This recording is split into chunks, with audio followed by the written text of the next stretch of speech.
Yes, me. Yes. It's after 6. All the workmen have gone home. Don't stay up here, Mr. Frank. What's the use of torturing yourself like this?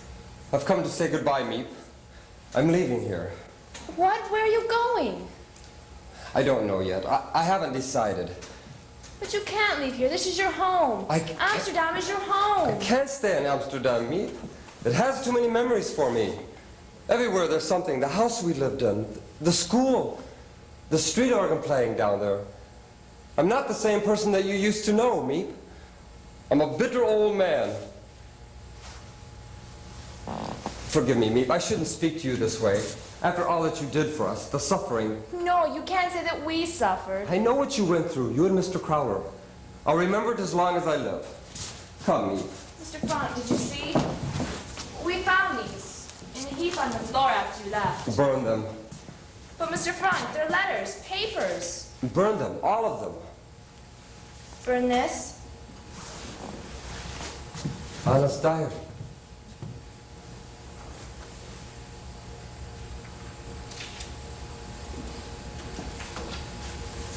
Monday, the 6th of July, 1942. 1942. Is it possible to me? Only 3 years ago.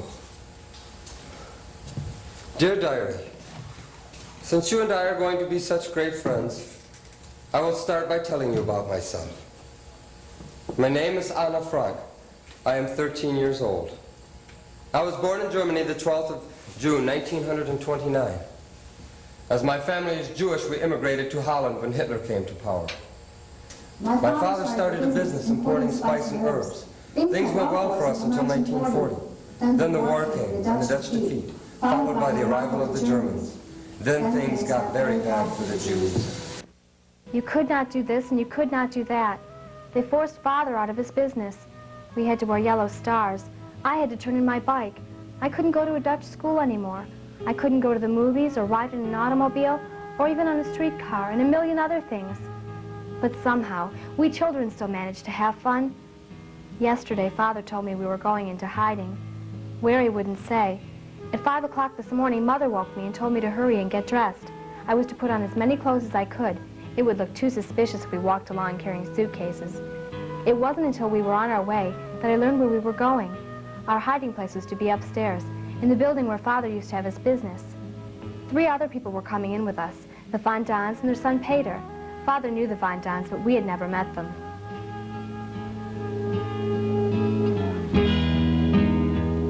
Something's happened to them. I know it. Now, Kelly. Mr. Frank said they'd be here at 7 o'clock. They have 2 miles. You can't expect them. They've been picked up. That's what's happened. They've been taken. Oh, you see, there they are now. Mrs. Van Daan. Mr. Van Daan? Take it. There were too many of the green police on the street. We had to take the long way around.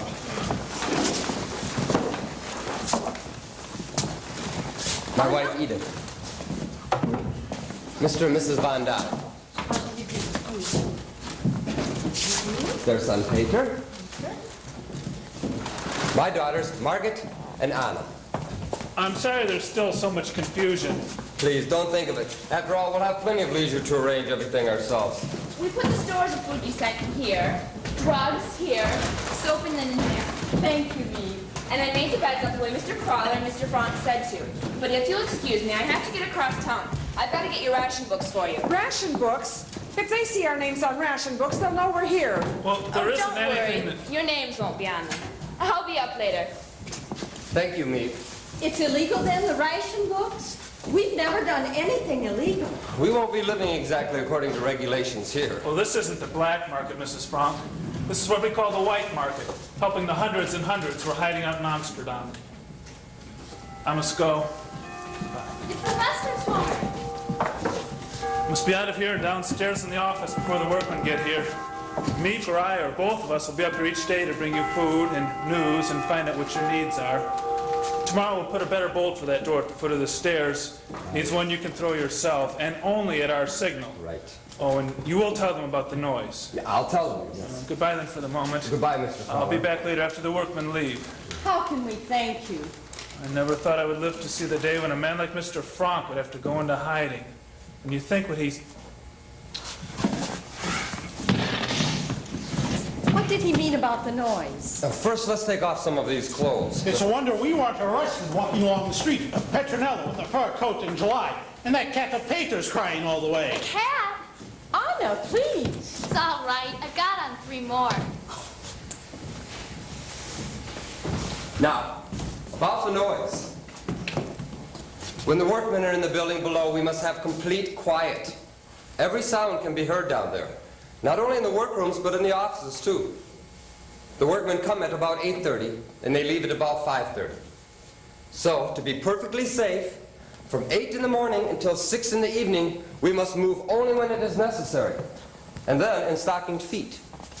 We must not speak above a whisper, we cannot run the water, we cannot use the sink, or even, forgive me, the WC. The pipes run down through the workroom, it would be heard. No trash.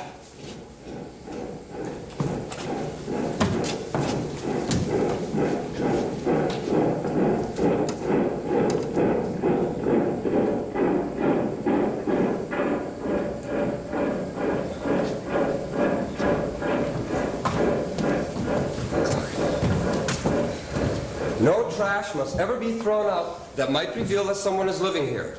Not even a potato paring. Everything must be burned in the fireplace at night. This is the way we are to live until this is over, if we are to survive. Until it is over. After 6, we can move about. We can talk and laugh, have our supper, read and play games just as we would at home. And now I think it would be wise if we all went to our rooms and were settled before 8 o'clock. Mrs. Van Daan, you and your husband will have the room upstairs. I regret there's no room up there for Peter, but he will be here, near us.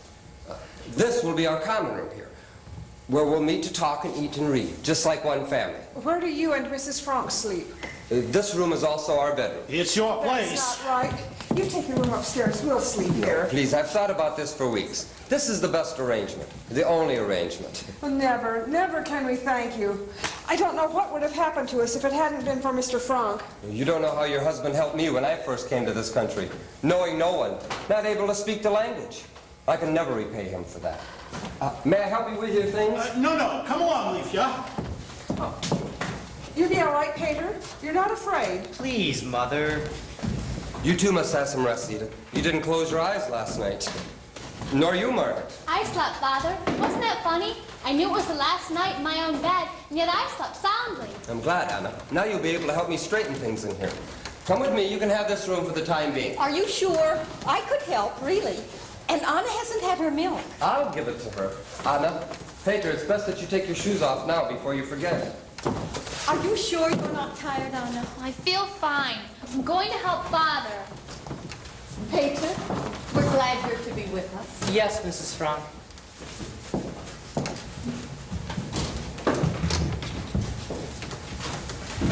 What's your cat's name? Mushy. Mushy, Mushy, Mushy. I love cats. I have one, a darling little cat. But they made me leave her behind. I left some food and a note for the neighbors to take care of her. But I'm gonna miss her terribly. What's yours, a him or a her? He's a Tom, and he doesn't like strangers. Then I'll have to stop being such a stranger, won't I? Is he fixed? Huh? Did you have it fixed?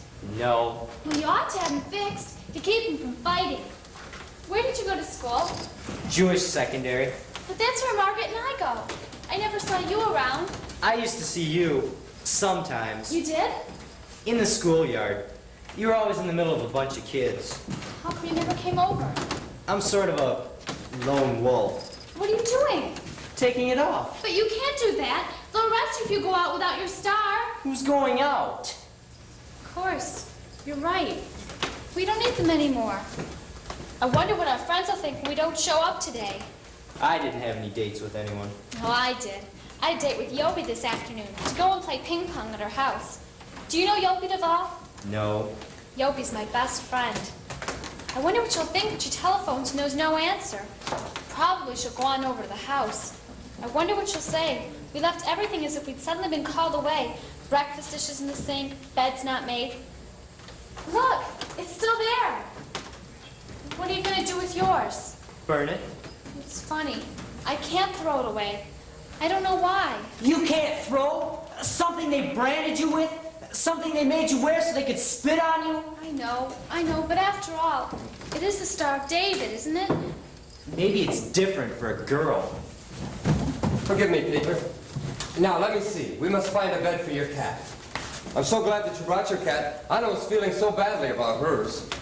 Let's see. Ah. Will he be comfortable in this? Thanks. And here's your room, Peter. But I must warn you, you must not grow anymore, not even an inch. If you do, your feet will be sticking out of the skylight. Are you hungry? No. We have some bread and butter. No, thank you. Very well, then you can have it for lunch. And tonight we will have a real supper. Our first supper together. Thanks. Thanks.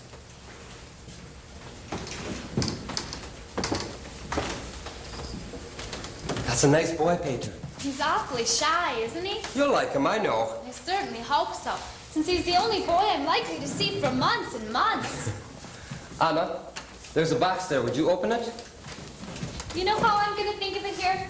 I'm going to think of it as a boarding house. A very peculiar summer boarding house, like the one that we... Father! Father, my movie stars! I was wondering where they were in Queen Wilhelmina. They're all here. There's more. Go on, look further. A diary. I've always longed for a diary, and I've never had one before. Thank you. Come. Pencil. Pencil. I'm going down to the office to get a pencil. Anna, no. But there's no one in the building now.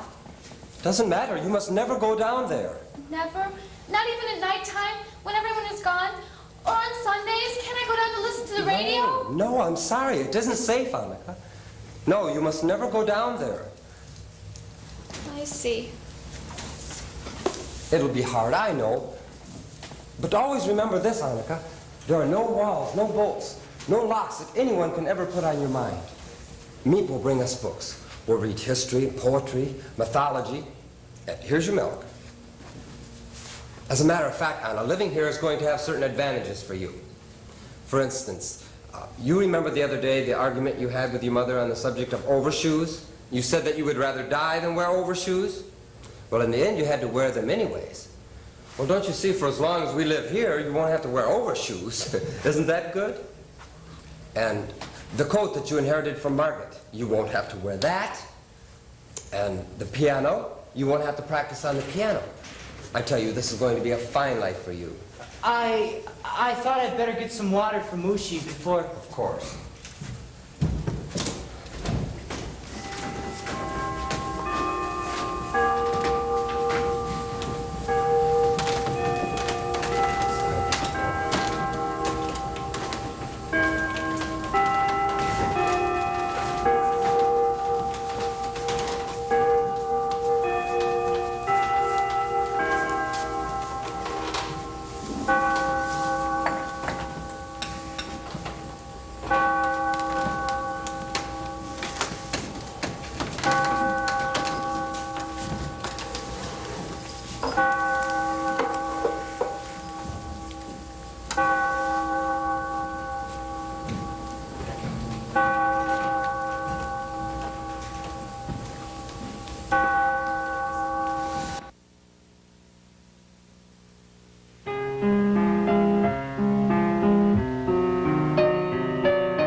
I should be describing what it feels like to go into hiding, but I really don't know yet myself.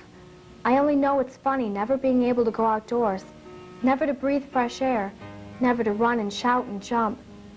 It's the silence in the night that frightens me most. Every time I hear a creak in the house or a step on the street outside, I'm sure they're coming for us. The days aren't so bad. At least we know that Meep and Mr. Crawler are down there below us in the office. Our protectors, we call them.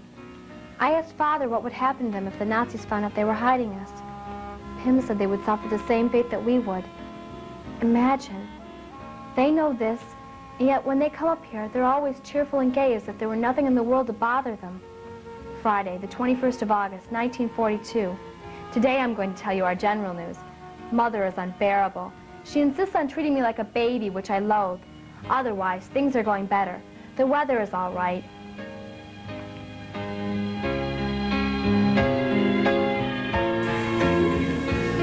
It's safe now. The last workman is left. Whee! Time first for the WC. 6 o'clock. School's over. Have you seen my shoes? Your shoes? You've taken them, haven't you? I don't know what you're talking about. You're going to be sorry. Hey, Give me my shoes. Give me. Peter, don't! Give me.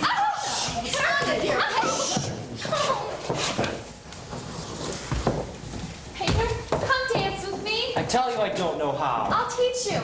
No, I'm going in to give Moochie his dinner. Can I watch? No, he doesn't like people around while he eats. Peter, please. No! Anna, dear, I think you shouldn't play like that with Peter. It's not dignified. Who cares if it's dignified? I don't want to be dignified. You complain that I don't treat you like a grown-up, but when I do, you resent it. I only want to have some fun. Someone to laugh and clown with. You've sat still here all day and hardly moved. You've got to have some fun. I don't know what's the matter with that boy. He isn't used to girls. Give him a little time. Time isn't 2 months' time. I could cry. Come on, Margaret, dance with me. I have to help with supper. You know, we're going to forget how to dance. When we get out of here, we're not going to remember a thing.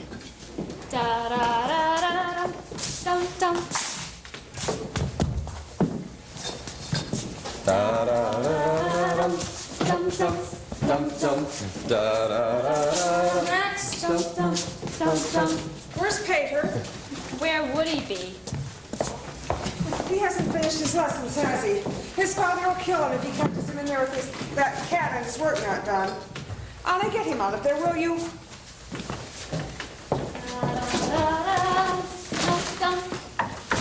Peter, What is it? Mother says to come out.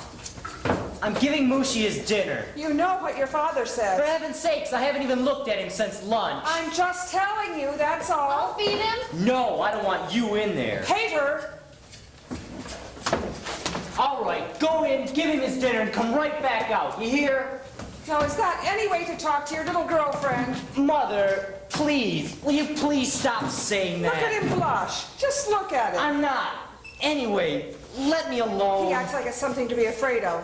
There's nothing to be ashamed of having a little girlfriend. You're crazy. She's only 13. And you're 16. That's just perfect. Your father's 10 years older than I am. I warn you, Mr. Frank, if this war keeps on much longer, you and I are going to be related. Mazel tov. I wonder where Meep is. She's usually so prompt.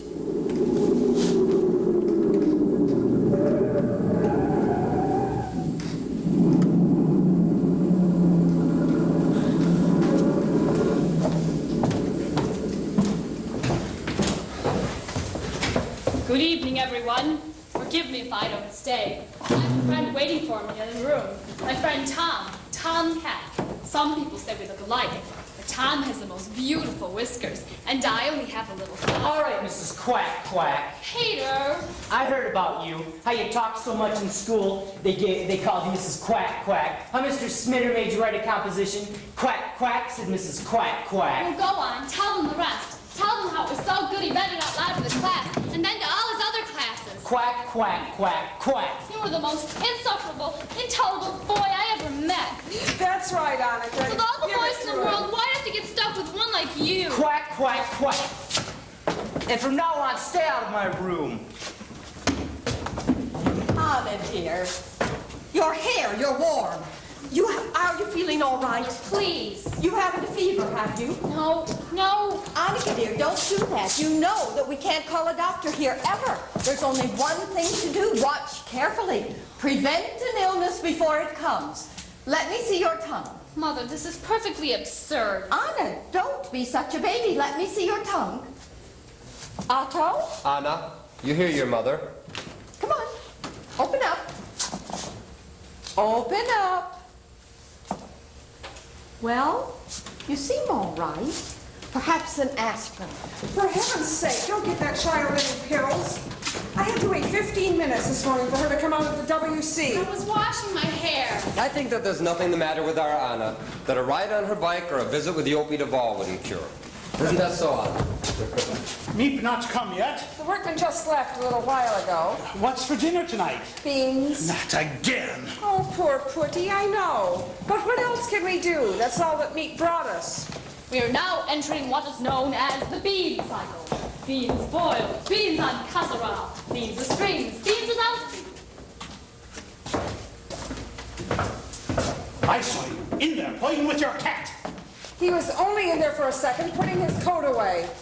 He's been out here all the time doing his lessons. Anna, you got an excellent on your history paper today. You also did very good in Latin. Well, how about algebra? Well, I have a confession to make. Up until now, I've managed to stay ahead of you in algebra. Today, you passed me. We'll leave it to Margaret to correct. Isn't algebra vile, Pim? Vile. How did I do, Father? Excellent, excellent, excellent, excellent. Well, you should have used the subjunctive Fun here, done? see? May I try on your first Here, I didn't use it No, here. Anna. Oh, it's all right. But be careful of it. My father gave me this the year before he died, and he always bought the best that money can buy. Did you have a lot of boyfriends before you were married? Anna, that's a personal question. It's not courteous to ask personal questions. Oh, I don't mind. The boys were always swarming around Oh, us. God, not again. Shut up. One summer we had a big house at Hilversum, and the boys came buzzing around like bees around a pot of jam. And when I was 16, we were wearing our skirts very short in those days, and I had good-looking legs. I still have them. I may not be as pretty as I once was, but I still have my legs. How about it, Mr. Frank? All right, we see them. I'm not asking you, I'm asking Mr. Frank. Please, Mother. Oh, I embarrass you, do I? Well, I just hope the girl you marry has as good. My father used to worry about me with so many boys hanging around, so he always told me, if any of them gets fresh, you just say to him, remember, Mr. So-and-so, remember, I'm a lady. Remember, Mr. So-and-so, remember, I'm a lady. Look at you talking that way in front of her. Don't you know she puts it all down in that diary? So, if she does, I'm only telling the truth. Is it all right, Peter, if I move you over to the couch? Mead must have the Aren't radio. you done yet? No. Don't be ashamed of yourself. All right. I'm a dunce. I'm a hopeless case. Why do I go on? Don't talk like that. You're not hopeless. It's just that you don't have anyone to help you the way the girls do. Maybe you could help him, Mr. Frank? Well, I'm sure that his father would be... Not me. I can't do a thing with him. He won't listen to me. You go ahead if you want. Well, what about it, Pater? Shall we make our school coeducational? You're an angel, Mr. Frank. An angel. Oh, well, I don't know why I didn't meet you before I met that one over there. Come over here, Mr. Frank. Sit down. Now, Pater, you listen to Mr. Frank. Perhaps we'd better go to Pater's room. That's a good idea. You go in there. Then, Pater, you listen to Mr. Frank. Mr. Frank is a highly educated man. Shh! I can hear a man's voice talking. Isn't it bad enough without your sprawling all over the place? You wouldn't be quite so ill-tempered if you didn't smoke so many cigarettes. Am I smoking? Do you see me smoking? Don't tell me you've used up all those cigarettes. One package. Meep only brought me one It's a package. filthy habit anyway. It's a good time for you to break Oh, yourself. stop it, please. You're smoking up all our money. You know that, don't you? Will you shut up? And what are you looking at? I never heard grown-ups quarrel before. I thought only children quarreled. It's not a quarrel. It's a discussion. And I never heard children so rude before. Rude? Anna, bring me my knitting. I must remember when Meep comes to ask her to bring me some more wool. I need some hairpins and some soap. I made a list. Thank you. Do you have some library books for Meep when she comes? It's a wonder Meep has a life of her own. The way we make her run errands for us. Please, Meep, get me some starch. Please take out my hair and have it cut. Tell me all the latest news, Meep. Did you know that Meep was engaged? His name is Jörg, and Meep's afraid that the Nazis are going to take him off to Germany to work on one of their war plants. Don't you ever get tired of talking? Suppose you keep still for 5 minutes. Just 5 minutes? Come here, Anna. Finish your glass of milk. I never heard such a child. Now, where is my... Every evening it's the same. Talk, talk, talk. Where the... What are you looking for? My pipe. Have you seen my pipe? So what good's a pipe? You haven't got any tobacco. At least it will give me something to hold in my mouth.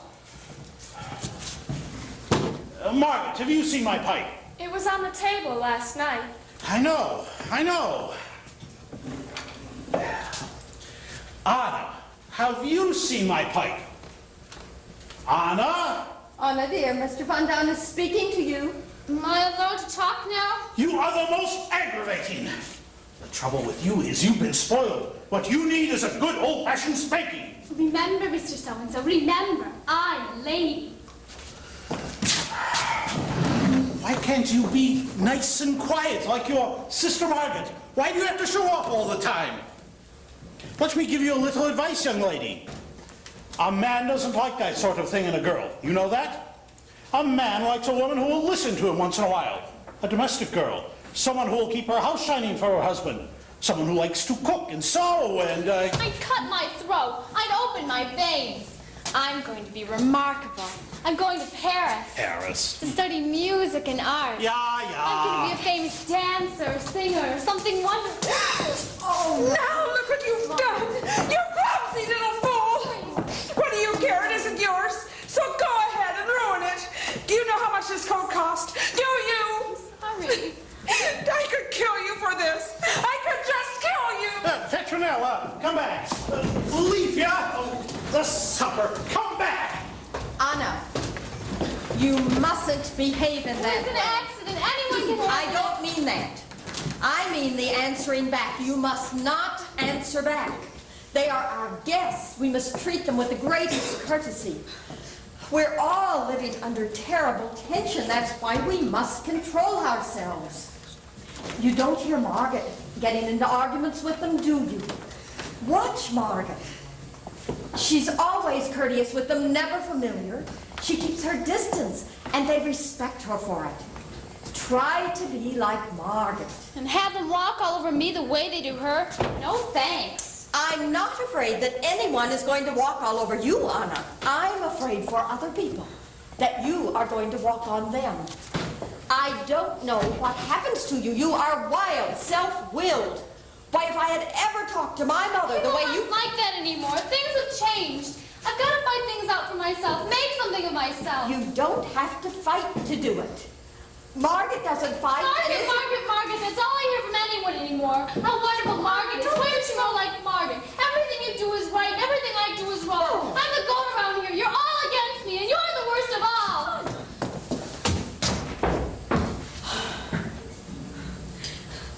Well, let's put the soup on the stove if there's anyone who cares to eat. Margaret, would you take the bread out? I don't know how I can go on living this way. I can't say a word to Anna. She flies at me. Oh, Mother, you know Anna. In half an hour, she'll be out here laughing and joking. And I told your father it wouldn't work, but no. He had to ask them, he said. He owed it to them, he said. Well, he knows now that I was right. These quarrels. It's me. Father. Thank you, Every time Margaret. I hear that noise, my heart stops. Has everyone got their list? I'll get my books. Anna, Meep's here. Is it me? Yes, Father's going down to let her in. Oh, at last I'll have some cigarettes. I can't tell you how unhappy I am about Mrs. Van Daan's coat. Anna should never have touched it. She'll be all right. Is there anything I can do? Don't worry. Why, Mr. Crawler. Mr. Crowler, how are you? When Mr. Crawler comes, the sun begins to shine. This is a surprise. Meep is coming. Not tonight. Oh. Wouldn't you like a cup of coffee? No. Better still, will you have supper with No, us? thank you. Mr. Crowler has something to talk over with us. Something has happened, he says, which demands an immediate decision. What is it? Usually when I come up here, I try to bring you some little bit of good news. What's the sense of telling you the bad news when there's nothing you can do about it? But today, something has happened. Dirk, Meep's Dirk, you know, came to me just now. He tells me he has a Jewish friend living near him. a dentist. He says he's in trouble. He begged me, could I do anything for this man? Could I find him a hiding place? So I've come to you. I know it's a terrible thing to ask of you, living as you are, but would you take him in with you? Of course we will. It'll only be for a night or two, until we find some other place. This all happened so suddenly I didn't know where to turn. Where is he? Downstairs in the office. Good. Bring him up. His name is Dussel. Jan Dussel. Dussel? I think I know him. I'll go get him. Forgive me, I spoke without consulting you. There's no need to consult anyone. This is your place. You have a right to do as you please. I only feel there's so little food now as it is to take in another We person. can stretch the food a little. It's only for a few days. You want to make a bet? I think it's fine to have him, but Otto, where are you going to put him? Where? He can have my bed. I can sleep on the floor. I don't mind. That's good of you, Peter, but your room's too small even for you. I have a much better idea. I can come in here with you and Mother, and Margaret can take Peter's room, and Peter can go into our room with Mr. Dussel. That's right, we could do that. No, Margaret, I don't want you sleeping in that room. Neither you nor Anna. Mushi has caught rats in there. Peter doesn't mind. He's brave. Well, then how about this? I'll come in here with you and Mother, and Mr. Dussel can have my bed. Oh, no. Margaret will come in here with us, and he can have her bed. It's the only way. Bring your things in here, Margaret. Help her, Anna. Why, Margaret? Why can't I come in here? It wouldn't be proper for Margaret to be sleeping with... Please, Anna, don't argue. Please. You don't mind sharing your room with Mr. Dussel, do you, Anna? No, of course not. Good. Where's the cognac? It's there, but Otto, I was saving it in case of illness. I can't think of a better time to use it. Peter, will you make sure we have 5 glasses?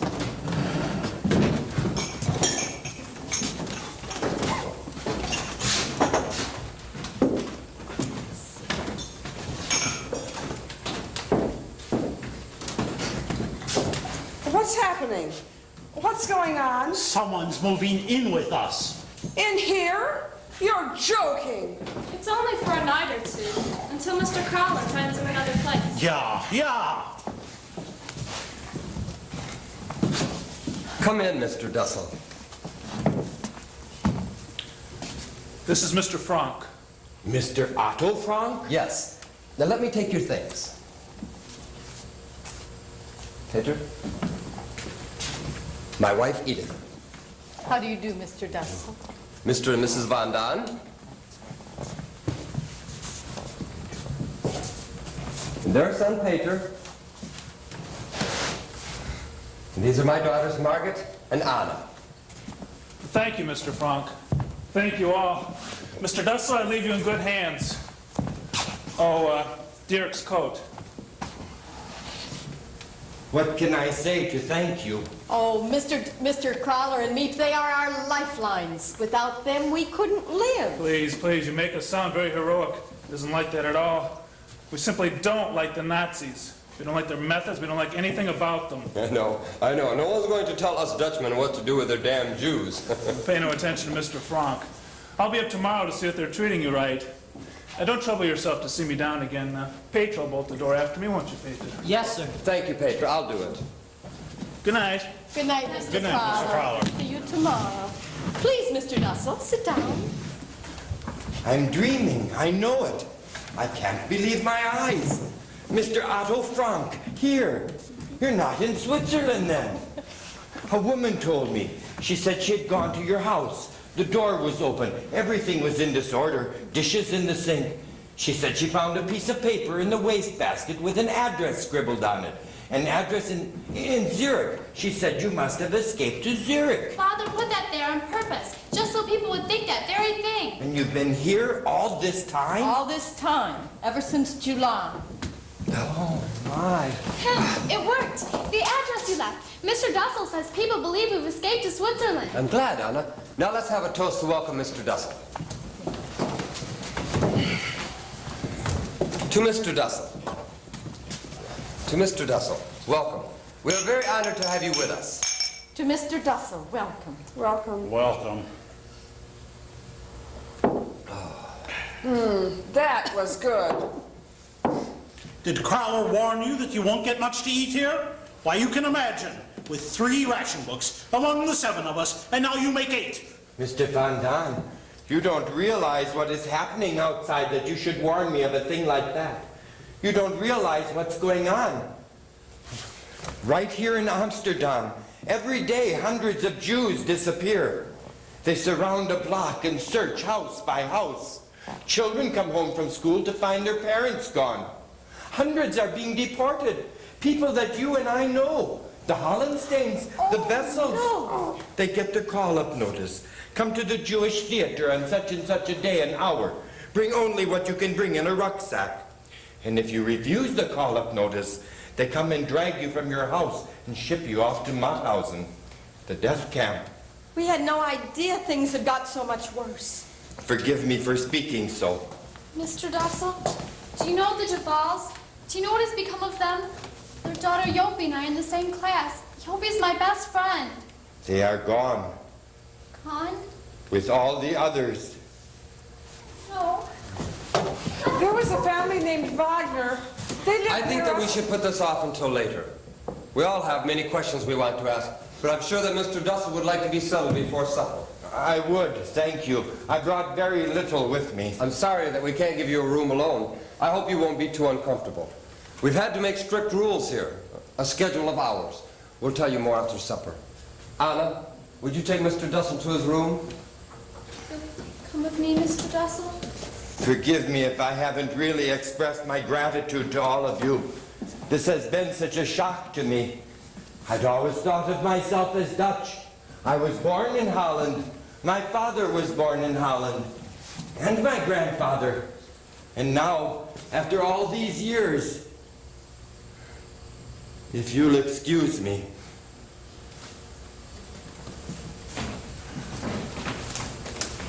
Well, here we are.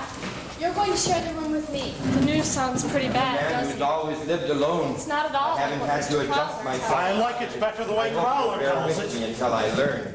Hey, have you always lived all alone? Have you no family at all? No one. Dreadful. You must be terribly lonely. I'm used to it. I don't think I could ever get used to it. Didn't you even have a cat or a dog? I have an allergy to fur-bearing animals. They give me asthma. Oh dear, Peter has a cat. Here? He has it here? Yes, but I'm sure it will be all right. We hardly ever see it. He keeps it in his room all the time. Let us hope so. That's Margaret's bed, where you're going to sleep. I sleep over there. We cleared these out for your things. The best part about this room, you can get up here and see down on the street in the bit of the canal. There's a houseboat down there.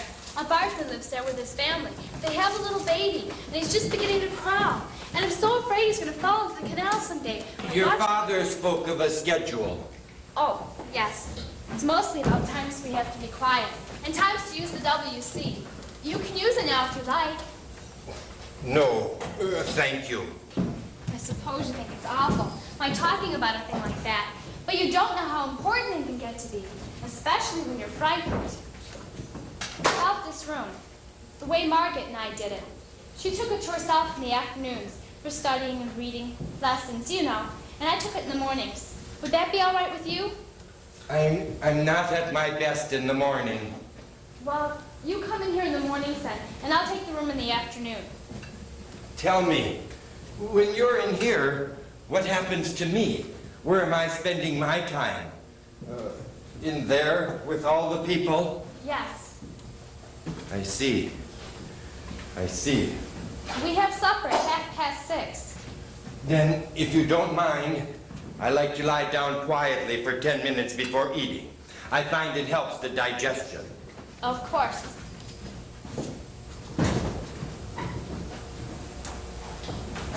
I hope I'm not going to be too much of a bother to you. I seem to be able to get everyone's back up. Oh, I always get on well with children. My patients all bring their children to me because they know I get on well with them. So don't you worry about that. Thank you. Thank you, Mr. Dussel.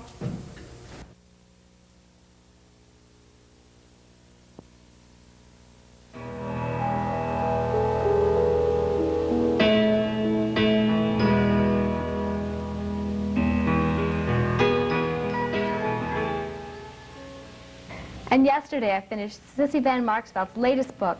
I think she's a first-class writer. I shall definitely let my children read her. Monday, the 21st of September, 1942.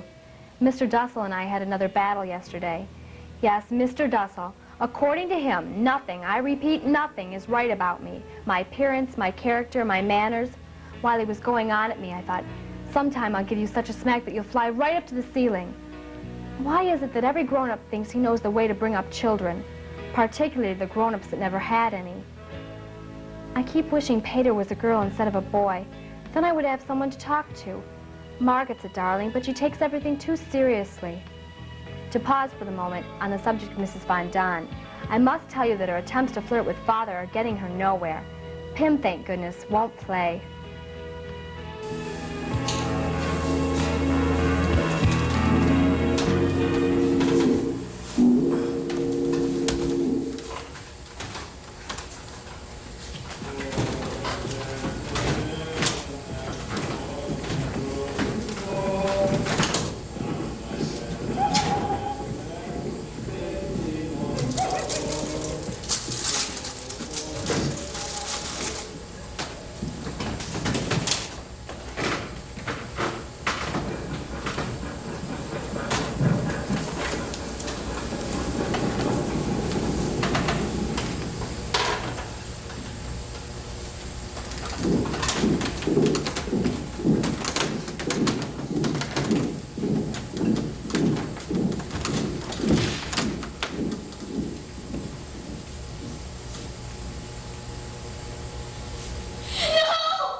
Something must be done about that child, Mrs. Frank. Yelling like that. Who knows but there's somebody on the street. She's endangering all our lives. It's all right. Every night she twists and turns. I don't sleep. I spend half my night shushing her. And now it's nightmares. Please, Mr. Dussel, would you go back to bed? She'll be herself in a minute or two. Thank you. But I'm going to the WC.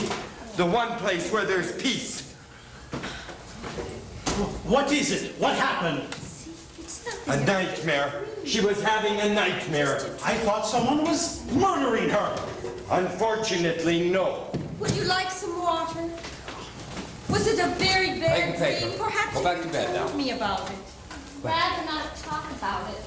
Oh, poor darling. Try to sleep then.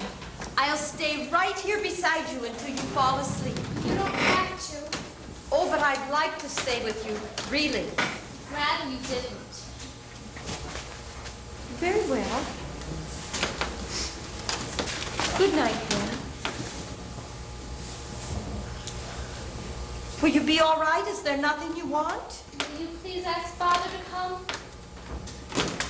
Of course, Anna.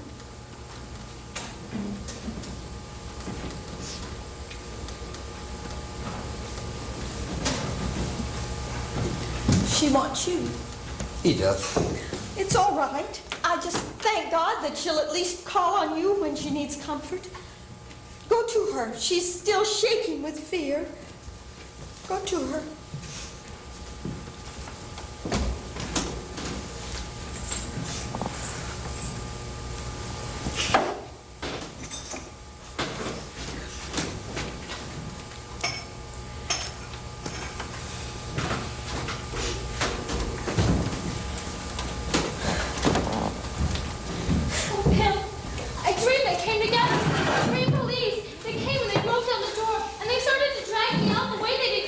I want you to take this pill.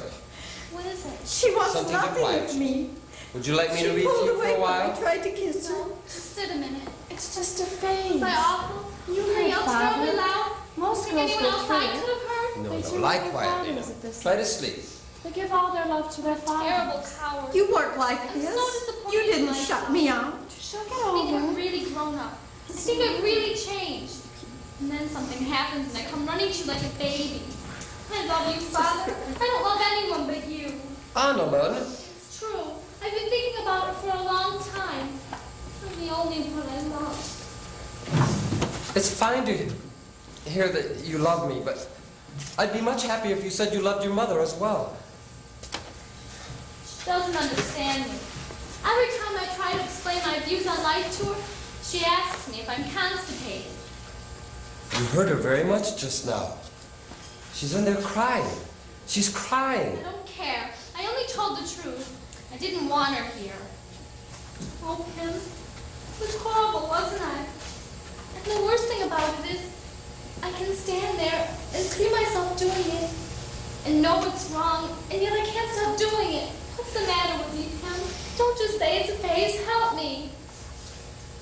There is so little that we parents can do to help our children. All we can do is set a good example. Point the way. The rest you must do yourself. You must build your own character. I'm trying. Really, I am. Each night, before I go back to bed, I think back over the day and all the things I did that were wrong, like putting the wet mop in Mr. Bessel's bed, and this thing now with Mother. I say to myself, that was wrong. I'm never going to do that again, never. Of course, I may do something worse, but at least I'll never do that again. I have a nicer side, Father. A nicer, sweeter side. Only I'm afraid to show it.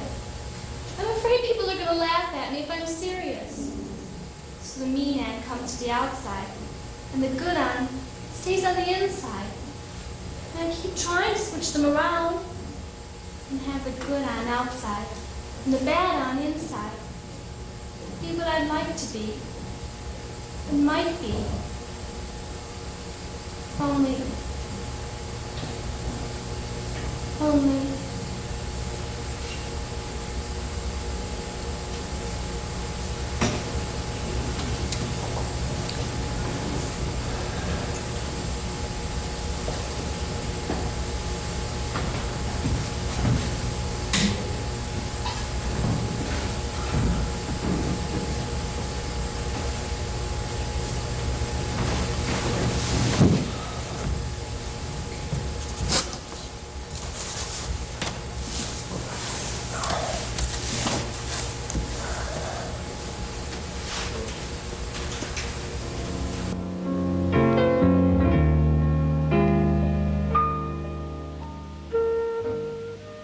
The air raids are getting worse. They come over day and night. The noise is terrifying. Pim says it should be music to our ears. The more planes, the sooner will come the end of the war. Mrs. Von Don pretends to be a fatalist. What will be, will be. But when the planes come over, who is the most frightened? No one else but Petronella. Monday, the 9th of November, 1942. Wonderful news. The Allies have landed in Africa. Pim says that we can look for an early finish to the war. Just for fun, he asked each one of us what was the first thing we wanted to do when we got out of here. Mrs. Von Don longs to be home with her own things. Her needlepoint chairs, the Bechstein piano her father gave her, the best that money could buy. Peter would like to go to a movie. Mr. Dussel wants to get back to his dentist's drill. He's afraid he's losing his touch. For myself, there are so many things. To ride a bike again, to laugh till my belly aches, to have new clothes from the skin out, to have a hot tub filled to overflowing and wallow in it for hours, to be back in school with my friends.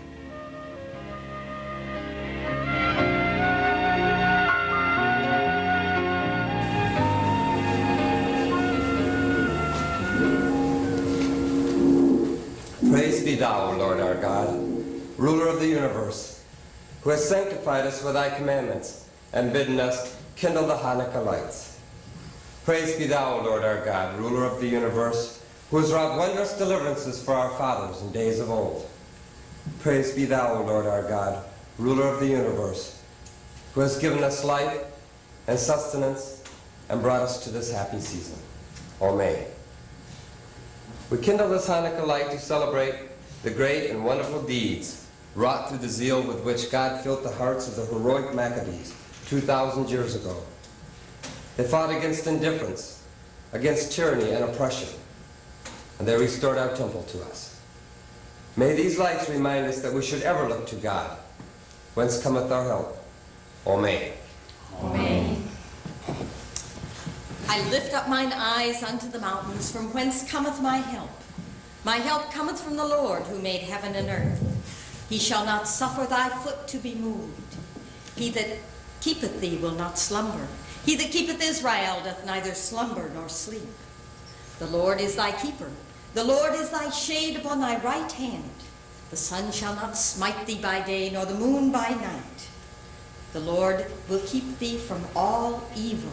He will keep thy soul. The Lord shall guard thy going out and thy coming in from this time forth and forevermore. Amen. Amen. That was very moving. It isn't over yet. Sit down. There's Sit lots down. more songs and presents. Presents? Not this year, unfortunately. But always on Hanukkah, everyone gives presents. Everyone. Like our St. Nicholas Day. No, not like St. Nicholas. What kind of a Jew are you that you don't know Hanukkah? I remember particularly the candles. First you light one, as we did tonight. The second night you light 2 candles, then the next night 3, and so on, until you have 8 candles burning. When there are 8 candles, it is truly beautiful. I remember the potato pancakes. Oh, don't talk about them. I make the best latkes you ever tasted. Invite us all next year in your own home. God willing. God willing. What I remember best are the presents we used to get when we were little. 8 days of presents. And each day they got better and better. We are all here alive, and that is present enough. No, it isn't. I've got something. What is it? Present. Presents? Look higher. Look higher. Look what she got on her head. A lampshade. Which way? This is for Margaret. Read it out loud. You have never lost your temper. You never will, I fear. You are so good, but if you should, put all your crosswords here. Well, what is it, Anna? What is it? A new crossword puzzle book. Wherever did you get it? It's the one that you've done. I rubbed it all out, but if you wait a while and forget, you can do it all over again. Oh, and it's wonderful. Thank you. Oh, Look at this. You never know if it's a new one. This is fun, John. Oh, well, this is terrible. I don't have anything for... This was all Anna's idea.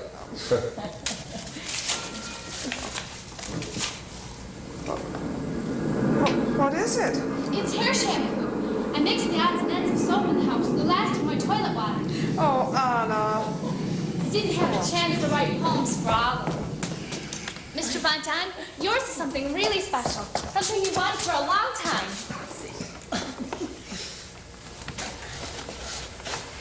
Look, cigarettes. Cigarettes? 2 of them.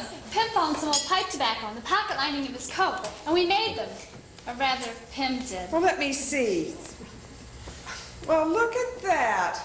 Light it, Putty, light It's it. tobacco, really it is. There's a little fluff in it, but not much.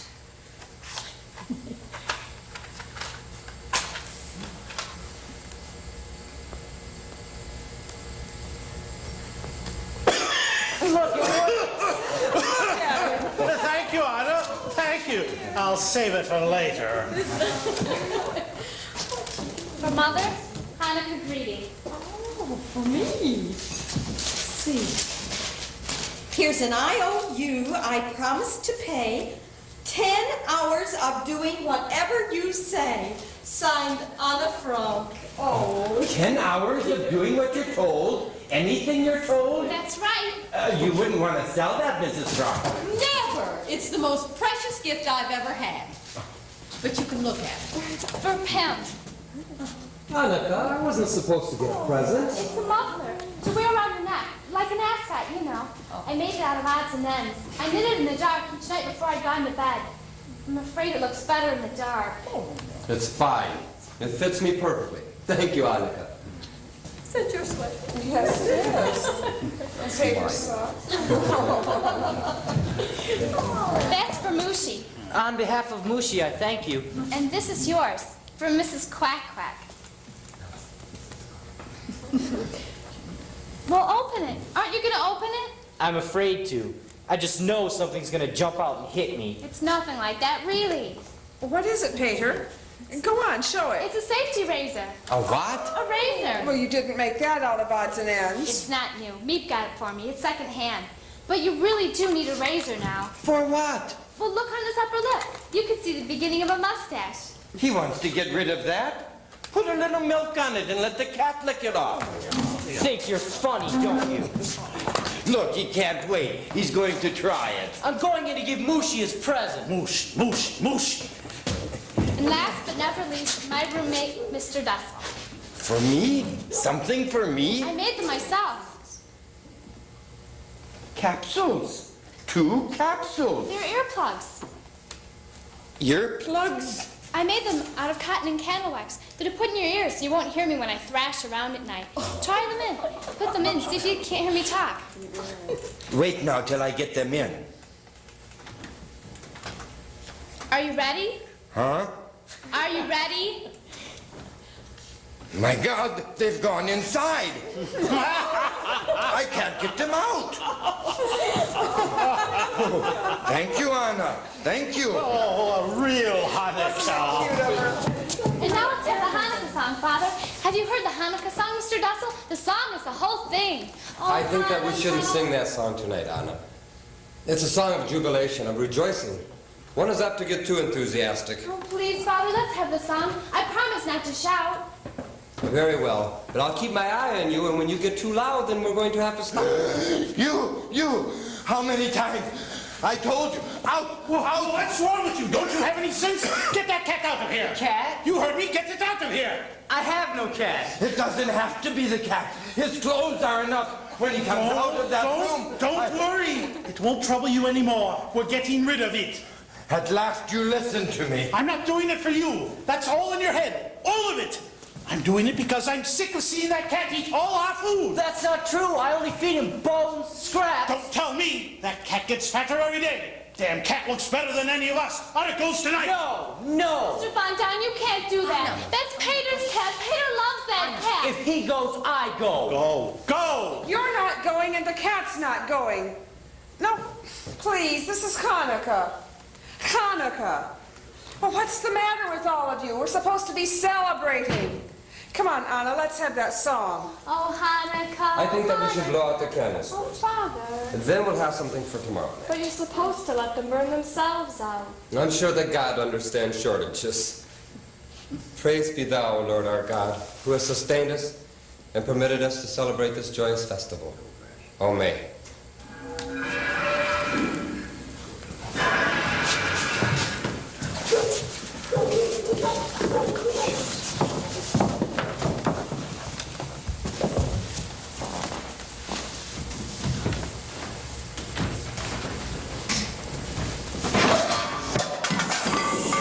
Mighty.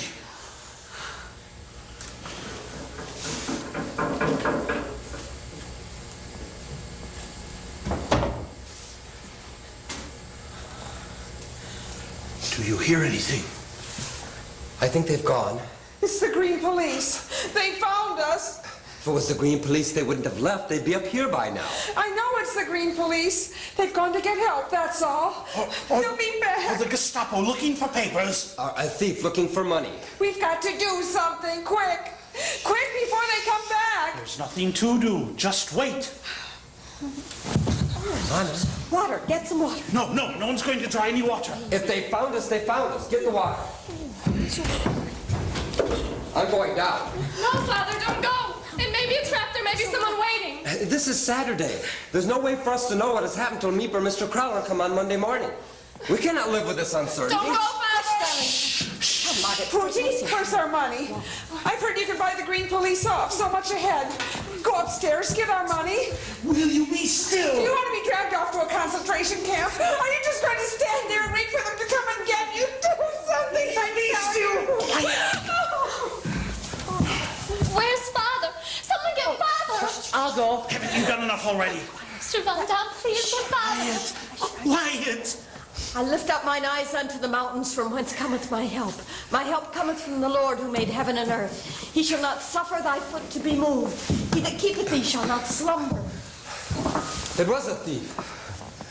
That noise must have scared him away. Thank God. He took the cash box and the radio. He ran away in such a hurry that he didn't even stop to shut the street door. It was swinging wide open. I think it would be good to have some light now. Are you sure it's all right? Yes, the danger has passed. Don't be so terrified, Anna. We're safe. Who says the danger has passed? Don't you realize we are in greater danger than ever? Mr. Dussel, will you be still? Thanks to that clumsy fool, someone now knows we're up here. Someone now knows we're up here hiding. Someone knows we're here, yes. But who is that someone? A thief. A thief. Do you think a thief is going to go to the Green Police and say, I was robbing a place the other night, and I heard a noise up over my head. Do you think a thief is going to do that? Yes, I think he will. You're crazy! I think someday he'll be caught, and he'll make a bargain with the Green Police. If they let him off, he'll tell them where some Jews are hiding. He's right. Father, let's get out of here. We can't stay here anymore. Let's go. Go? Where? Yes, where? Have we lost all faith? All courage? A moment ago, we thought they had come for us. We felt sure it was the end. But it wasn't the end. We're alive. Safe. We thank thee, O Lord our God, that in thy infinite mercy thou hast seen fit to spare us again.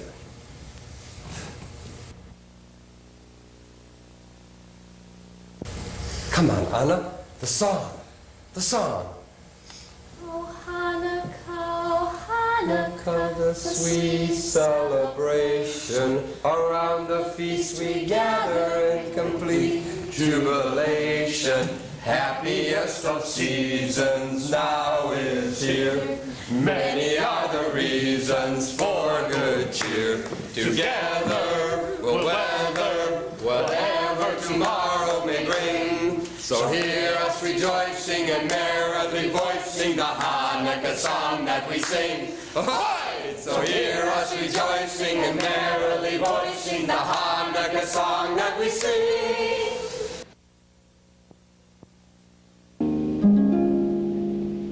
Saturday, the 1st of January, 1944.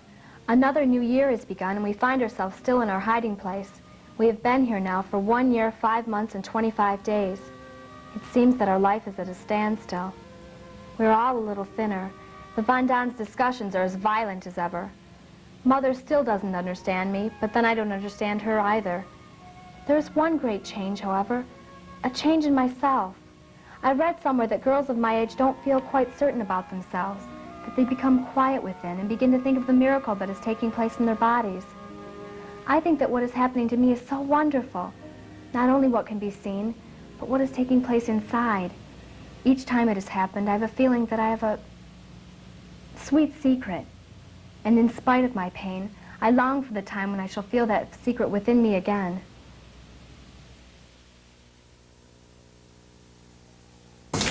Wake up, everyone. Leaf is here.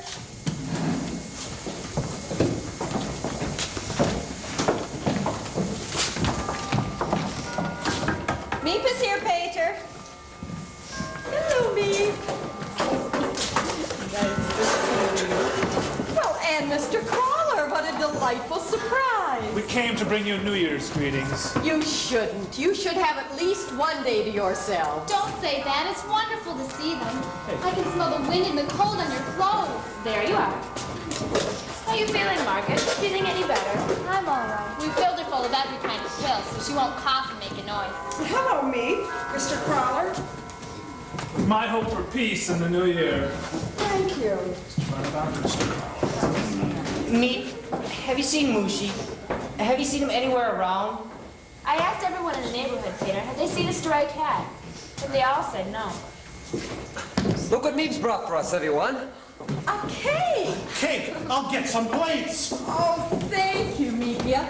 You shouldn't have done it. You must have used all your sugar ration for weeks. It's beautiful, isn't it? It's been ages since I've even seen a cake. Not since last year. Remember? Don't you remember? You brought us a cake on New Year's Day just this time last year. I'll never forget it because we had peace in 1943 on it. Peace in 1944. Well, it has to come sometime, you know. Here's No, Mr. Duff. Here's the knife, Leafia. Now, how many of us are there? None for me, thank you. Oh, good. That leaves 1, 2, 3, 7 of us. 8. It's the same number it always is. I didn't count Margaret. I didn't think Margaret would eat any. Why wouldn't she? Oh, I think it won't harm her. All right. I just didn't want her to start coughing again, that's all. And please, Mrs. Frank should cut the cake. What difference does it make? Cake is it, Meep? It's for all of us. Mrs. Frank divides things better. What are you Oh, come trying on, to stop say? wasting time. Don't I always give everyone exactly the same? Don't I? Forget it, Kelly. No, I want an answer. Don't I?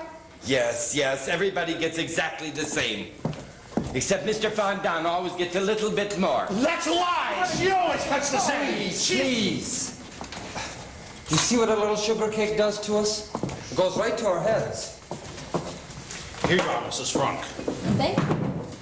Are you sure you won't have any? No, really, I couldn't. I have to be going in a minute. Maybe Mooshie went back to our house.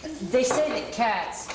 Do you ever get over there? Do you think you I'll could? try, Peter. The first minute I get, I'll try. But I'm afraid with him being gone a week that... Make up your mind by now someone has had a nice big dinner from that cat. This is delicious, Meep. Delicious. Yerk's an awfully good girl who can make like this. I really have to be going. Dirk's taking me to a party tonight. How heavenly. Remember now what everyone is wearing and what you have to eat and everything, so you can tell us tomorrow. I'll give you a full report. Goodbye, everyone. Just a minute. There's something I want you to do for me. Poochie, where are you going? What do you want? wrong? Poochie, what are you Father going to says do? he's going to sell her old fur coat. She's crazy about that coat. Is it possible? Is it possible anybody could be so silly as to worry about a fur coat at times like this? It's none of your darn business. If you say one more word, No! No, you can't have it. It's mine.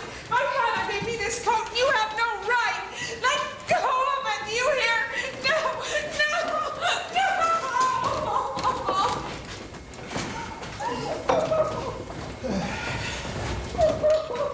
Just a little discussion over the advisability of selling this coat. As I have often reminded Mrs. Von Dahn, it is very selfish of her to keep it when people outside are in such desperate need of clothing. So if you were to sell it for us, it should fetch a good price. Oh, by the way, can you get me cigarettes? I don't care what kind, but get me all you can. I'll try, Mr. Von Dahn. They're very difficult to get, but I'll try. Goodbye, everyone. Goodbye, Meep. Goodbye, Meep. See you tomorrow. Mr. Crawler, are you sure you wouldn't like some cake? I'd better not. Still feeling badly? What does the doctor say? Oh, I haven't been to him. No, Mr. Crawler. Oh, you can't get near a doctor these days. They're all so busy. After weeks, I finally managed to get one on the telephone. I asked for an appointment. I told him I wasn't feeling well. You know what he answered over the telephone? Stick out your tongue. Oh, dear me. I have some contracts here. I wonder if you would look over them with me? Of course. If we could go downstairs. Forgive me, this will just take a minute. What's happened? Something's happened, hasn't it, Mr. Crowler? No, really, I just want your father's advice. Something's gone wrong, I know it. If it's something that concerns us here, perhaps we all should hear it. But the children... What they'd imagine would be worse than any reality. There's a man in the storeroom. I don't know if you remember him or not. Carl, about 50, heavy-set, nearsighted. He came with us just before you left. He was from Utrecht. That's the man. A couple of weeks ago, when I was in the storeroom, he closed the door and he asked me, "How's Mr. Frank? What do you hear from Mr. Frank?" I told him only I'd heard the rumor that you'd gone to Switzerland. He said he'd heard that too, but he wondered if I had heard anything more. I didn't pay any attention. But then a thing happened yesterday. He brought some invoices into the office for me to sign. While I was going through them, I looked up and I saw him standing, staring at the bookcase that hides your door. He said he remembered a door there. Wasn't there a door leading up to the loft? Then he asked for more money, 20 guilders more a week. Blackmail! 20 guilders, very modest blackmail. That's just the beginning. You know what I think? He's the thief that was down there that night. That's how he knows we're up here. How was it left? What did you tell him? Well, I told him I would have to think it over. But what shall I do? Shall I pay the man or fire him or what? I don't know. Well, for God's sake, don't fire him. Pay him what he asks. Keep him here where you can keep an eye on him. Is it so much that he's asking? What are they paying nowadays? Well, he could get it in a war plant. But this isn't a war plant. Mind you, I don't know if he really knows or if he doesn't know. Offer him half then. Then we'll soon find out if it's blackmail or not. And if it is, we have to pay it, haven't we? Anything he asks, we have to pay. Let's decide that when the time comes. This could all be my imagination. You get to a point these days where you suspect everyone and everything. Again and again on some simple word or look, I found myself... There's the telephone. What does that mean, the phone ringing on a holiday? Well, that's my wife. I told her I'd be at the office and to call me when she got back from church. I'll offer half then. Goodbye. We'll hope for the best. Goodbye, Mr. Bye, Mr. Crowler. You can thank your son for this. Clumsy fool. I tell you, it's just a question of time now. Sometimes I wish the end would come. Whatever it is. Margaret! Well, at least then we'd know where we were. Margaret, you ought to be ashamed of yourself talking that way. Think how lucky we are. Think of the thousands dying every day in the war. Think of the people in concentration What's camps. the good of that? What's the good of thinking of all the misery in the world when you're already miserable? That's stupid. Anna! We're young, Margaret, Pater, and I. You grown-ups have had your chance, but look at us. If we begin thinking of all the horror in the world, we're lost. We're trying to hold on to some kind of ideals when everything, ideals, hopes, everything is being destroyed. It isn't our fault the world is in such a mess. We went around when it all started, so don't try and take it out on us. She talks as if we started the war. Did we start the war? She left her cake.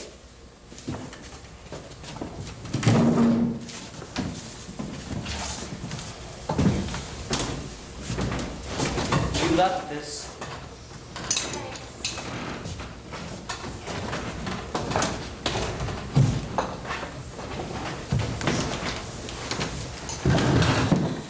I thought you were fine just now. You know just how to talk to them.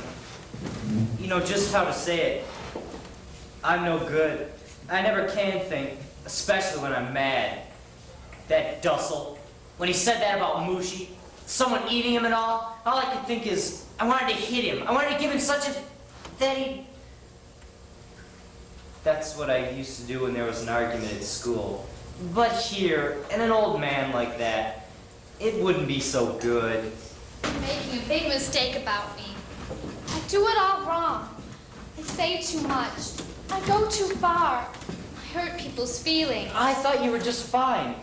What I mean is, if it weren't for you around here, I don't know.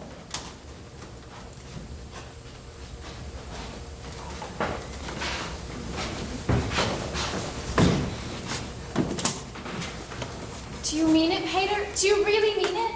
I said it, didn't I? Thank you, Pater. You've got quite a collection. Wouldn't you like some in your room? I could give you some. Heaven knows you spend enough time in there doing heaven knows what. It's easier. A fight starts or an argument. I just duck in there. You're lucky having a room to go to. His lordship is always here. I hardly ever get a minute alone. When they start on me, I can't duck away. I have to stand there and take it. You gave some of it back just now. I get so mad. They form their opinions about everything. We're still trying to find out. We face problems here that no other people our age have ever had to face. And just when you think you've started to solve them, something comes along and bang, you have to start all over again. At least you have someone to talk to. Not really. Mother, I never discuss anything with her. She doesn't understand. Father's all right. We can talk about everything. Everything but one thing. Mother. He simply won't talk about her.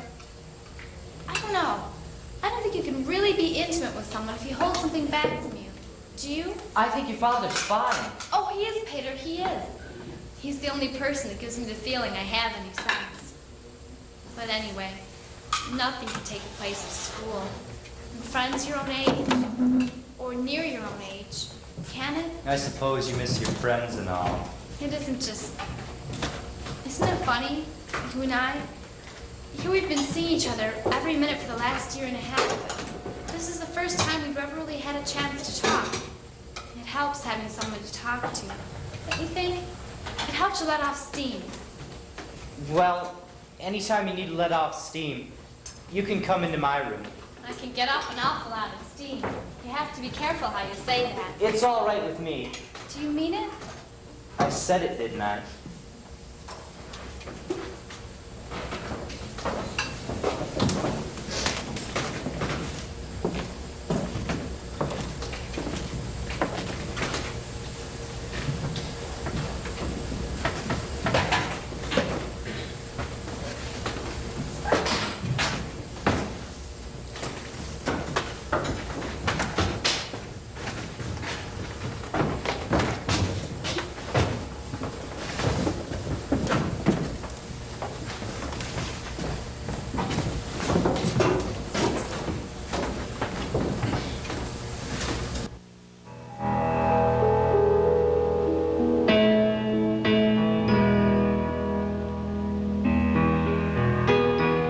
We've had bad news. The people from whom Meep got our ration books have been arrested, so we've had to cut down on our food. Our stomachs are so empty that they rumble and make strange noises, all in different keys. Mr. Von Don's is deep and low, like a bass fiddle. Mine is high, whistling like a flute. As we all sit around waiting for supper, it's like an orchestra tuning up. It only needs Toscanini to raise his baton, and we'd be off on the ride of the Valkyries. Monday, the 6th of March, 1944. Mr. Crawler is in the hospital. It seems he has ulcers. Pim says we are his ulcers. Meep has to run the business, and us too. The Americans have landed on the southern tip of Italy. Father looks for a quick finish to the war. Mr. Dussel is waiting every day for the warehouse man to demand more money. Have I been skipping around too much from one subject to another? I can't help it. I feel that spring is coming. I feel it in my whole body and soul. I feel utterly confused. I'm longing, so longing for everything. For friends, for someone to talk to, someone who understands, someone young who feels as I do.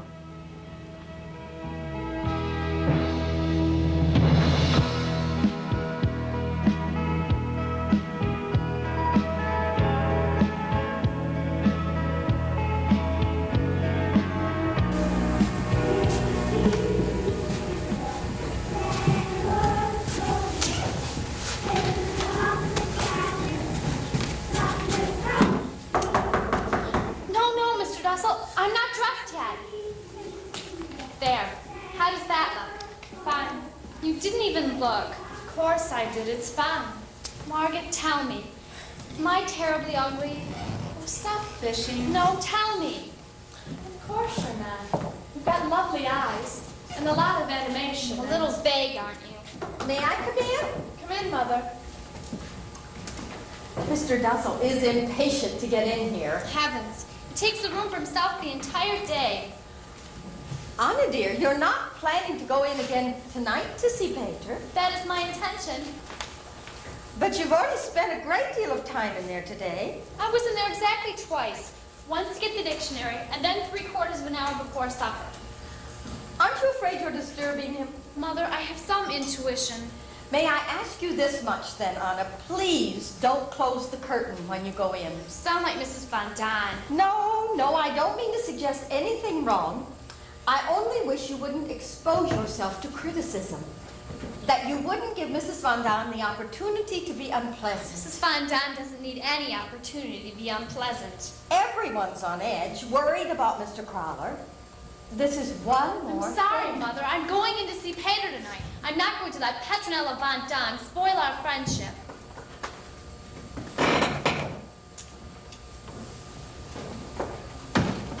Why don't you two talk in the main room?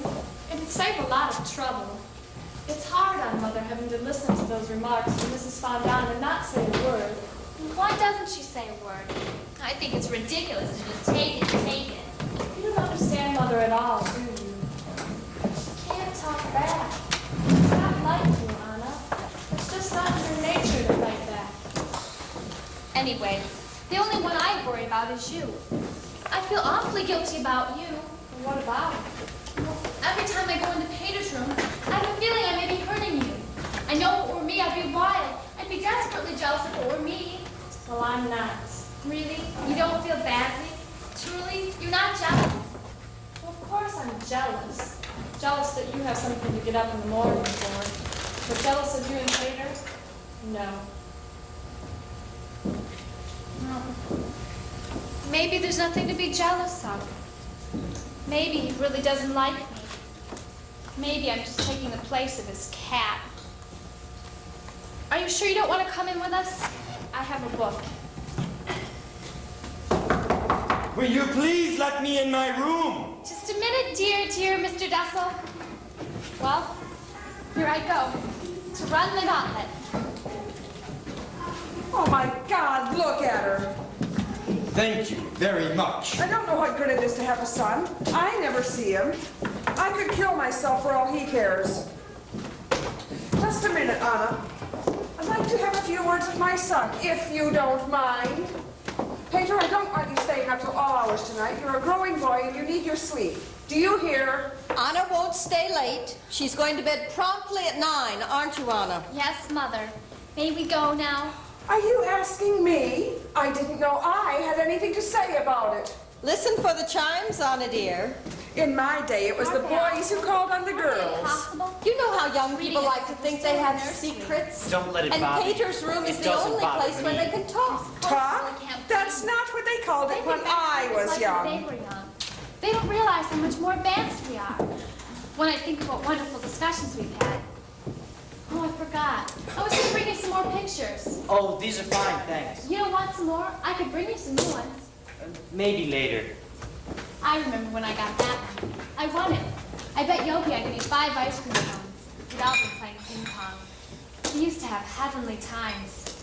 Afterwards, we finished off with ice cream at the Delphi Oasis, where Jews were allowed. There'd always be a lot of boys. We'd laugh and joke.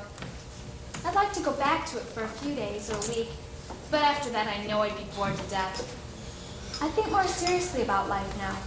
I want to be a journalist or something. I love to write. What do you want to do? I thought I might go off someplace. Work on a farm or something. Some job that doesn't take much brains. You shouldn't say things like that. You've got the most awful inferiority complex. I know I'm not smart. That's not true. You're better than I am in lots of things. Well, algebra and arithmetic and... Well, you're a million times better than I am in algebra. You like Margaret, don't you? Right from the start, you liked her much better than me. Oh, I don't know. It's all right. Everyone feels that way. Margaret's so good. She's sweet and bright and beautiful. And I'm not. I wouldn't say that. I'm not. I know quite well I'm not a beauty. I never have been and I never shall be. I don't agree. I think you're pretty. That's not true. And another thing. You've changed. From at first, I mean. I have? I used to think you were awful noisy. What do you think now, Peter? How have I changed? You're, quieter. Glad you don't just hate me. I never said that. I'll bet when you get out of here, you'll never think of me again. That's crazy. When you get back with all your friends, you're going to say, no, whatever did I see that Mrs. Quack Quack? I don't have any friends. Oh, Peter, of course you have. Everyone has friends. Not me. I don't need any. I get along all right without them. Does that mean you can get along all right without me? No. If they were all like you, it'd be different.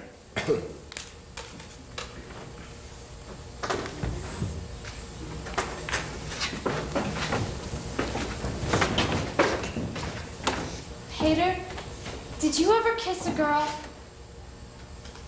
Yes. Once. That picture's crooked. Was she pretty? Huh? The girl you kissed. Oh. I don't know. I was blindfolded. It was at a party. One of those kissing games. Oh, I don't suppose you'd say that counted, would you? It didn't with me. I've been kissed twice before. Once a man I'd never seen before picked me up off the ice and kissed me on the cheek when I'd been crying.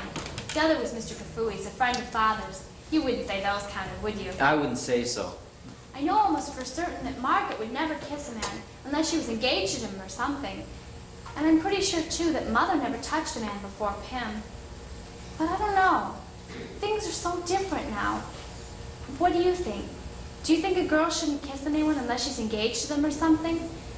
It's so hard to try and think what to do, and here we are with the whole world falling around our ears, and you think, well, you don't know what's going to happen tomorrow.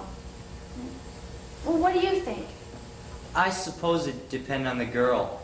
With some girls, anything they do is wrong, but with others, it wouldn't necessarily be wrong with them. I've always thought that when two people... 9 o'clock. I have to go. That's right. Goodbye.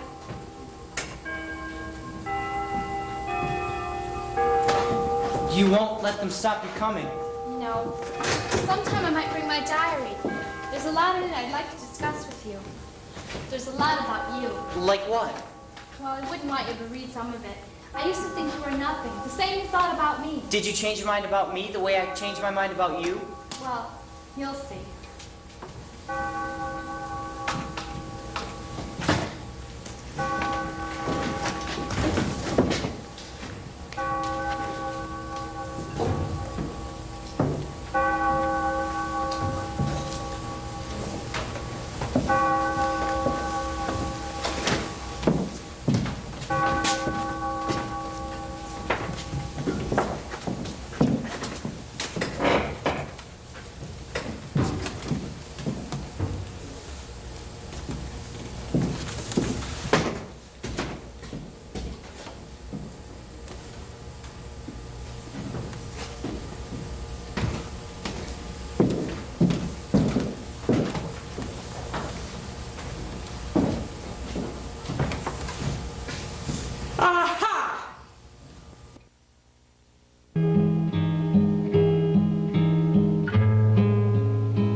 By this time, we all know each other so well that if anyone starts to tell a story, the rest can finish it for him.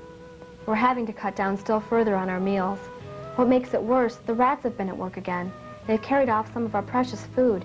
Even Mr. Dussel wishes now that Mooshy was here. Thursday, the 20th of April, 1944.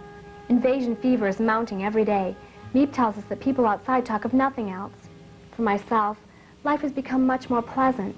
I often go to Pater's room after supper. Oh, don't think I'm in love, because I'm not. But it does make life much more bearable to have someone with whom you can exchange views. No more tonight. P.S. I must be honest. I must confess that I actually live for the next meeting. Is there anything lovelier than to sit under the skylight and feel the sun on your cheeks and have a darling boy in your arms? I admit now that I'm glad the Von Dons had a son and not a daughter. I've outgrown another dress. That's the third. I'm having to wear Margaret's clothes after all. I'm working hard on my French, and I'm now reading La Belle Nivernaise.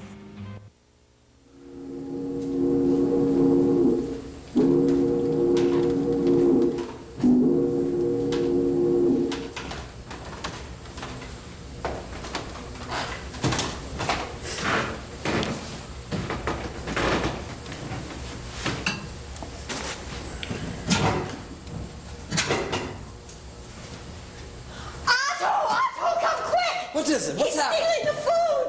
Look, he's stealing the bread! Get him! You! Quickly! You! Give me that! What is it? You dirty thief! Mr. Dussel! Stealing food! You dirty... For God's sake! Mr. Dussel! You greedy... Just let him go! It was you, and all the time we thought it was the rats! Mr. Von Don, how could you? I'm so hungry. We're all of us hungry. I see the children getting thinner and thinner. Your own son, Peter, I've heard him cry out in his sleep, he's so hungry. And you come in the night and steal food that should be for them, for the children. He needs more food than the rest of us. He's a big man. Oh, you're worse than he is. You're a mother, and yet you sacrifice your child for this man. Edith, Edith. Oh, don't think I haven't seen you. Always giving the choicest bits to him. I've watched you day after day, and I've held my tongue. But not any longer, not after this. Now, I want him to go. I want him to get out of here. Get out of here. Yes. What are you saying? Just that. Take your things and go. Edith, you cannot mean what you're saying. You're speaking in anger. I mean exactly that. For 2 years we have lived here in peace. We have tried to respect each other's rights. Are we now going to throw that all away? This won't happen again, will it, Mr. Von Don? No. He steals once, he'll steal again. Edith, please, let us be calm. We'll all go to our rooms, and afterwards we'll sit down quietly and talk this out. No more talk. I want them to go. You'd throw us out? On the street? There are other hiding places. A cellar. A closet, I know. And we have no money enough to pay even for that. Oh, I'll give you money. Out of my own pocket, I'll give it gladly. Mr. Frank, you once told Pooty that you'd never be able to forget what you did for him when he first came to Amsterdam. If my husband ever had any obligation to you, he has paid it over and over. I've never seen you like this. I don't know Should you. have spoken out long ago. You can't be nice to some people. There would have been plenty for all of us if you hadn't come in here. We don't need the Nazis to destroy us. We're destroying ourselves. Take this. Give it to me. She'll find you a place. Mother, you're not putting Peter out. Peter hasn't done anything. Oh, he'll stay, of course. When I said the children, I meant Peter, too. I'd have to go if Father goes. He's no father to you, that man. He doesn't know what it is to be a father. It wouldn't feel right. I couldn't stay. Very well, then. I'm sorry. No, Peter, no. I don't care about the food. They can have mine. Only don't send them away. It'll be daylight soon. They'll be caught. They're not going now. They'll stay here until Meek finds them a hiding place. But one thing I insist upon. He is never to come down into this room again. He's never to come down here where the food is kept. We'll divide what we have. An equal share for each. You can cook it here and take it up to him. No. No, we haven't sunk so low as that we're going to fight over a handful of rotten potatoes. Father. The potatoes are gone too. Oh.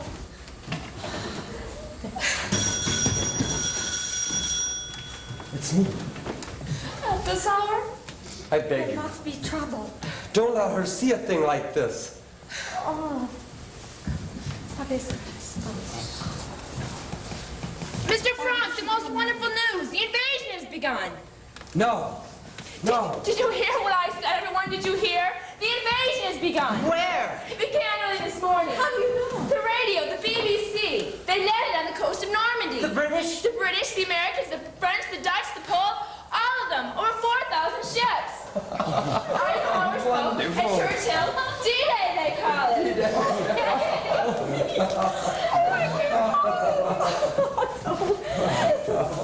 Could it be so? Oh, Mr. Clausen. I'm going to tell Mr. Frank. This will be better than any blood transfusion. What part of Normandy did they land? Did they say? Normandy, that's all I know. I'll be up the minute I hear any more. Otto. Pooty, what is it? What's the matter? Oh, please, I'm so ashamed. Oh, for God's sakes. Oh, don't, Pooty. It doesn't matter now. Didn't you hear what Meep said? The invasion has come. We're going to be liberated. This is a time to celebrate. To steal bread from children? We've all done things we're ashamed of. Look at me. Look at the way I've treated Mother. So mean and horrid to her. No, Mother, I was awful. Not like me. No one is as bad as me. Stop it now. Let's be happy. Here, schnapps, l'chaim. Eat it.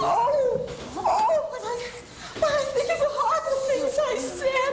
No, you were right. Oh, how could I have spoken that way to you, our friends? Stop it now. You're spoiling the whole invasion.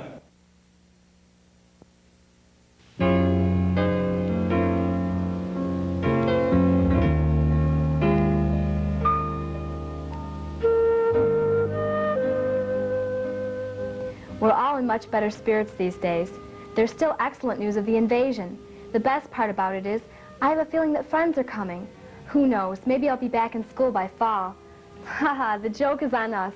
The warehouse man doesn't know a thing, and we're paying him all that money. Wednesday, the 2nd of July, 1944. The invasion seems temporarily to be bogged down. Mr. Crawler has to have an operation, which looks bad. The Gestapo found the radio that was stolen. Mr. Dussel says they'll trace it back, and back to the thief, and then it's just a matter of time till they get to us. Everyone is low. Even poor Pim can't raise their spirits. I have often been downcast myself, but never in despair. I can shake off everything if I write. But, and that is the great question, will I ever be able to write well? I want to so much. I want to go on living even after my death. Another birthday has gone by, so now I am 15. Already I know what I want. I have a goal, an opinion.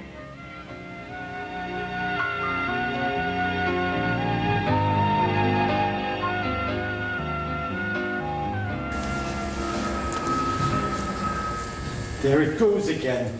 The telephone. Mr. Frank, do you hear? Yes, I hear it. But that's the third time, Mr. Frank. The third time in quick succession. It's a signal. I tell you, it's me. For some reason, she can't come to us, and she's trying to warn us of something. You're wasting your breath. I tell you, something's happened. For 3 days now, Meep hasn't been to see us. And today, not a man has come to work. There hasn't been a sound in the building. Perhaps it's Sunday. Maybe we've lost track of the days. You, with the diary there, what day is it? I don't lose track of the days. I know exactly what day it is. It's Friday. Friday the 4th of August, and not a man at work. I tell you, Mr. Crawler's dead. That's the only explanation. He's dead, and they've closed down the building, and Meep's trying to tell us. She'd never telephone us. I beg you, Mr. Frank, answer that. I beg you. No. Just pick it up and listen. You don't need to speak. Just listen and see if it's me. No. For God's sake, I beg you. No, I said no. I will do nothing that might reveal that we're living in this building. If we wait patiently, quietly, I'm sure that help will come.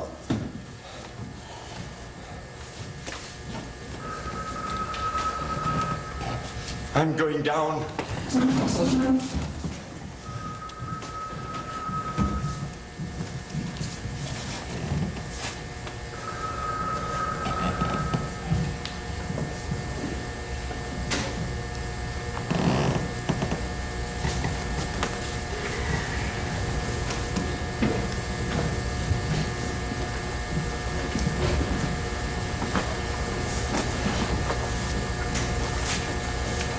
Too late. So, we wait here until we die. I can't stand it. I can't stand it. I'll kill myself. Stop it! Stop I think you'd be glad if I did. I think you want me to die. Whose fault is it we're here? We could have been safe somewhere. In America or Switzerland. But no, you wouldn't leave when I wanted to. You couldn't leave your precious things. You couldn't leave your precious furniture. Don't touch me!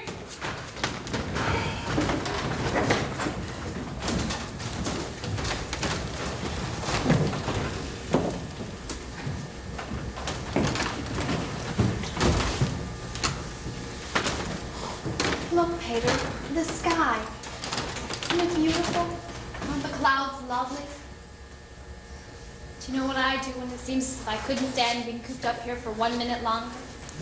I think myself out. I think myself out on a walk in the park where I used to go with Pim. The daffodils and the crocus and the violets grow down the slope. You know the best thing about thinking yourself out? You can have it any way you like. You can have roses and violets and chrysanthemums all blooming at the same time. It's funny. I used to take it all for granted, but now I've gone crazy with everything to do with nature. Haven't you, Peter? I've just gone crazy. I think if something doesn't happen soon, if we don't get out of here, I can't stand much more of this. I wish you had a religion, Peter. No thanks, not me. I don't mean you have to be orthodox or believe in heaven and hell and purgatory and things. Just some religion. It doesn't matter what. Just to believe in something. When I think of all that's out there, the trees, the seagulls, the flowers, when I think of the dearness of you, Peter, and the goodness of the people we know, Mr. Crawler, me, dear, all risking their lives for us every single day. When I think of these good things, I'm not afraid anymore. I find myself, and God... That's fine. But when I begin to think, I get mad. Look at us, hiding out here for 2 years, not able to move, caught here like waiting for them to come and get us. And all for what? We're not the only people that have had to suffer. There's always been the people that have had to. Sometimes one race and sometimes another. That doesn't make me feel any better. I know it's terrible. Trying to have any faith when people are doing such horrible things. Do you know what I think? I think the world may be going through a phase, like the way it was with Mother. It'll pass, maybe not for hundreds of years, but someday, in spite of everything, I still believe that people are really good at heart. I want to see something now, not 1,000 years from now. You only look at it as a part of a great pattern, that we're just one little minute in life. Listen to us, going at each other like a couple of stupid grown-ups. the sky now paler. Isn't it lovely? Someday, when I'm outside again, I'm going to think back over all these times, and I'm going to realize.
For 2 years we have lived in fear. Now we shall live in hope.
And so it seems our stay here is over.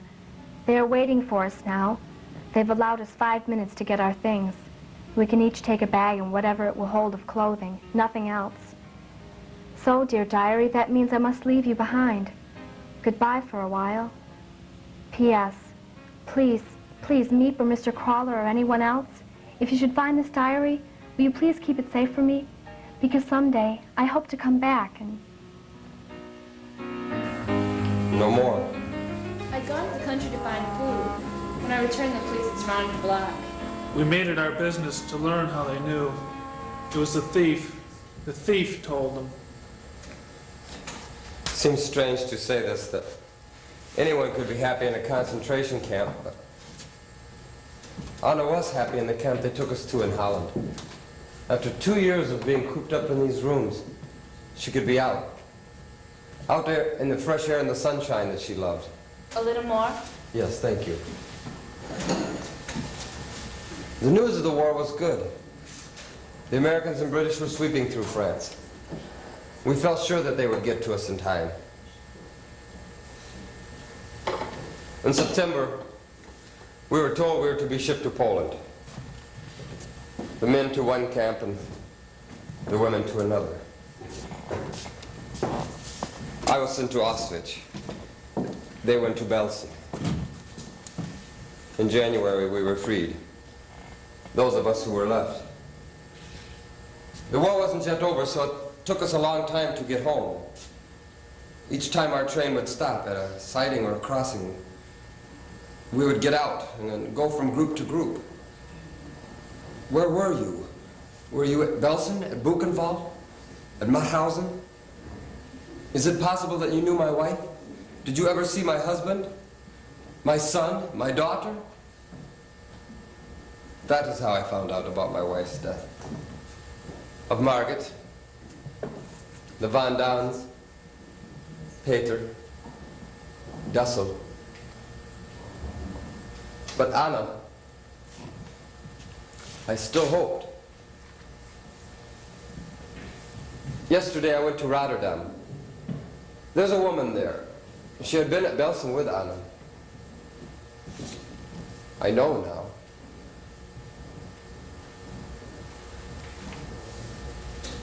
In spite of everything, I still believe that people are really good at heart. She puts me to shame.